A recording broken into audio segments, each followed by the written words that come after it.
Hello once again, Helldivers. Today we're going to be talking about the newest Termicide Tower missions that just started with the newest major order. These missions boil down to a defend the area style of objective.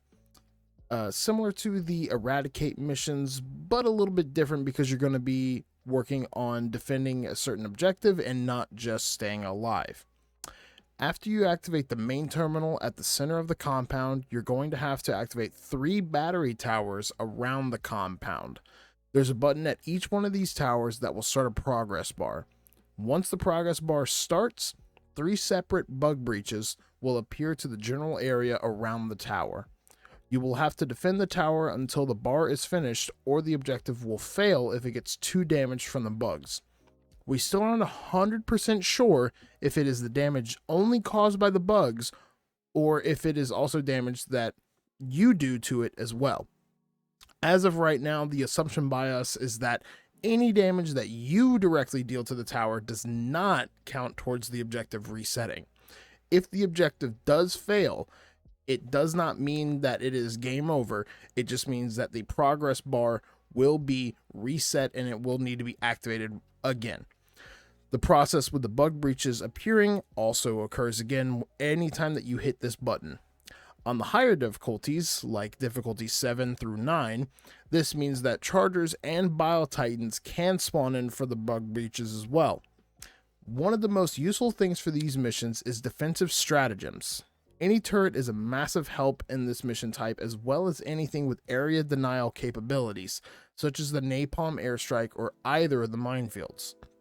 The 500 kilogram bomb or rail cannon strike are also very helpful, in particular for being able to deal with potentially multiple bile titans, as this is a regular occurrence on difficulty 8 and 9, even with the nerf spawns that just went through in the most recent patch. It is very easy to get bogged down in one or two of the towers, so it is recommended that you disengage from a tower if it starts to get a little too crowded for your liking. You do have the normal time frame to complete a mission, around 40 minutes or so.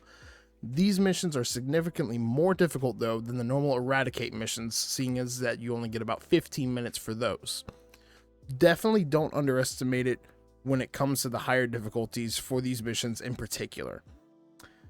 I also recommend that you get as many Helldivers as possible for these missions in order to mitigate the amount of enemy spawns as much as possible. I typically do a lot of the game's content by myself personally, but this is one of the only missions that I've done where it feels like having other Helldivers along is almost a requirement, just because of the amount of smaller bugs that you will have to end up dealing with.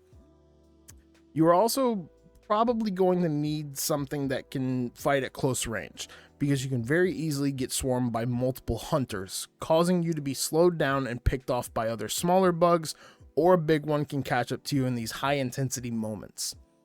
With the most recent patch, however, the expandable anti-tank rockets and the recoilless rifle are much better than they previously were. These weapons with a well-placed shot to a charger's head can now actually potentially one-shot a charger. These weapons now specifically do their role of being anti-tank weapons and now perform them much better than before. If there is a Bile Titan, try using the assisted reload with one of your teammates to put out as much damage on them as possible. And as of right now, these missions are all on the planets where the terminate control systems are being built. These are the planets Errata Prime, Fenrir 3, Meridia, and Turing. The interesting thing about these missions is the new planet modifiers that just came out, like the meteor storms, don't really seem to be active during these missions. That, or I just haven't seen them personally up to this point. It is assumed that after this major order is completed, the terminate control systems will finally be active, and I personally think that there will be a big push by the automatons once again.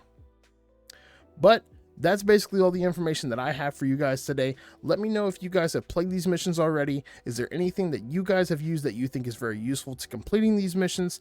And if you have any thoughts, please leave them in the comments down below.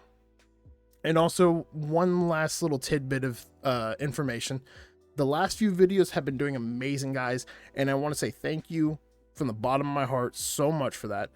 And welcome to all the new subscribers. I want to continue making Helldivers 2 content, and you guys have been doing an amazing job at motivating a guy to keep doing what he loves.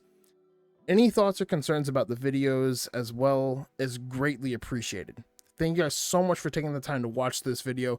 Don't forget to like and subscribe, as it does make a massive difference, and I will see you guys in the next video. Keep diving.